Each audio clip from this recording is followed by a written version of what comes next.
Okay, continuous. Punas. Dito tayo.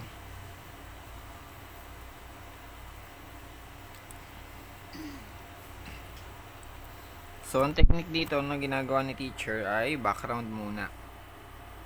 Okay? Kulin natin yung subject. Linisin natin yung background.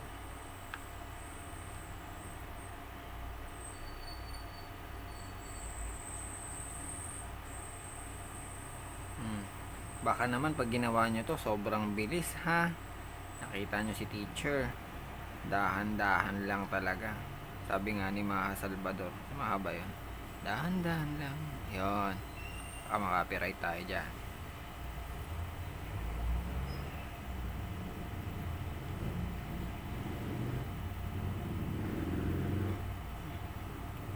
Ano? Patak lang talaga. Kaya niyang anin yan. Patak lang. Tapos, dahil nga pino yung gawa ni teacher, mabilis matuyo yan. Pag mabilis matuyo yan, wala kang masyadong problema.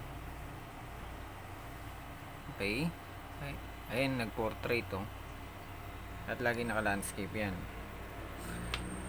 Ayan.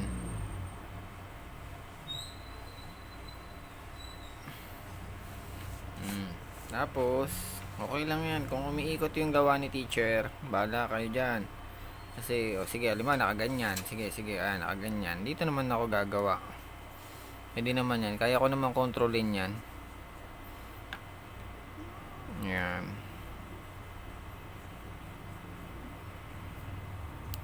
Yan. Basta konting-konti lang.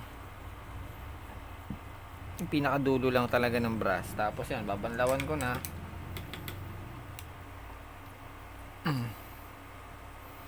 And then, blue ulit.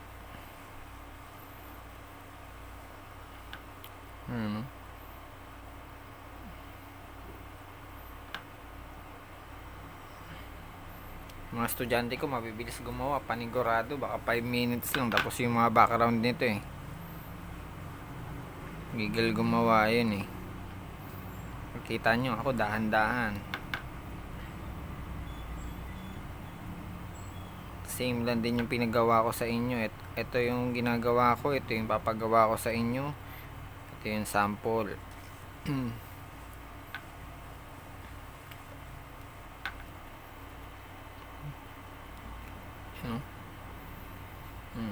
Abanlawan ni teacher. Pagpag. Tapos sabay punas. Para lumambot yung brush. Kasi namumuo yung pintura sa loob ng brush. Kaya yan tumitigas. Ang hirap na ipahid. Pag mahirap na ipahid, huwag nyo na ipilit.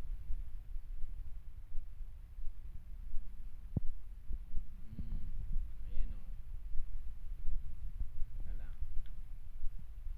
Ayan. Dito ako. Acrylic. Ano ng acrylic? Walang tubig. Talagang puro pintura lang. Halimbawa naman, maliit na yung part.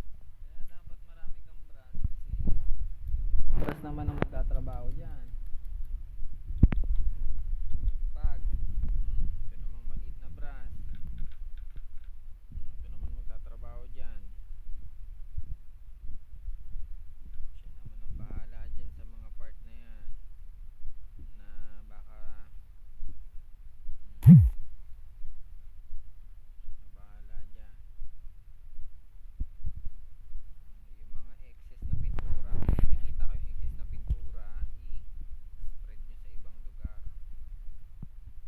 Ako kasi iniikot-ikot ko yung gawa ko, hindi ko pinahihirapan yung sarili ko na So, ayan o.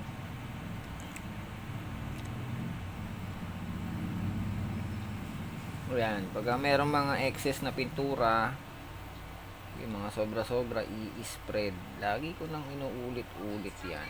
I-spread nyo yan. Kalang meron ba akong nakikitang white spots dito. Yan, pag natutuyo na kasi lumalabas na yung mga white spots eh. Ayan.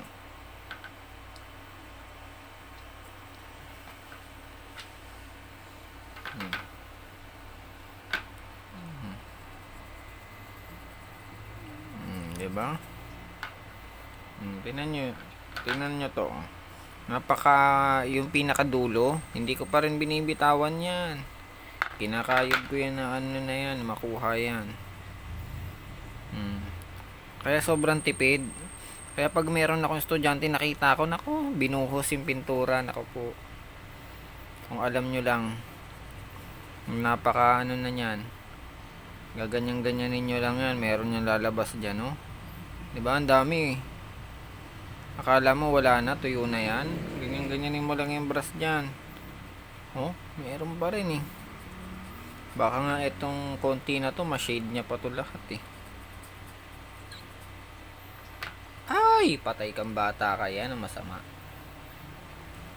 Yan, sige. Konting blue, okay lang yan. Okay.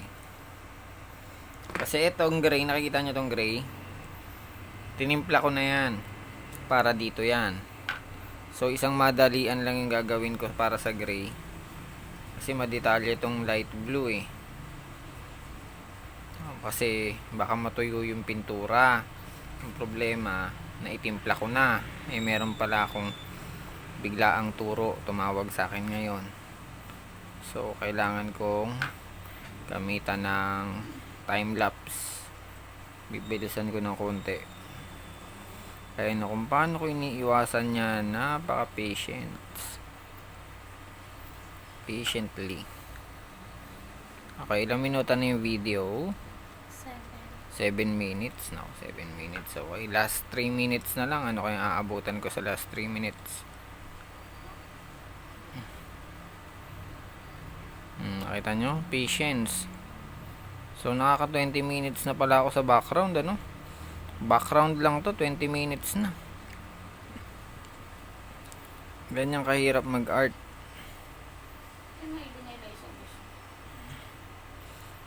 Yun, kung narinig nyo po yun, that's my woman, national mother, Maria Lourdes Villa. Ayan po ang aking nanay, na napakaganda, napakabait, napakatalino, napakasipag, lahat ng napaka nasa kanya. Alright, let's get it on. Alright. Okay. So, meron pa ako na lalabing ilang minuto? 2 minutes. Pa akong 2 minutes para gumawa ng background. Okay, 2 minutes pa. Kuha tayo ng gray. Simula tayo dito sa maluwag. Ayan. Diba? Pwede ko na itong bilisan. Malaki naman yung ano eh, lugar eh. Ano to? Ano to? Natupi na.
Extend tayo ng mga 1 minute,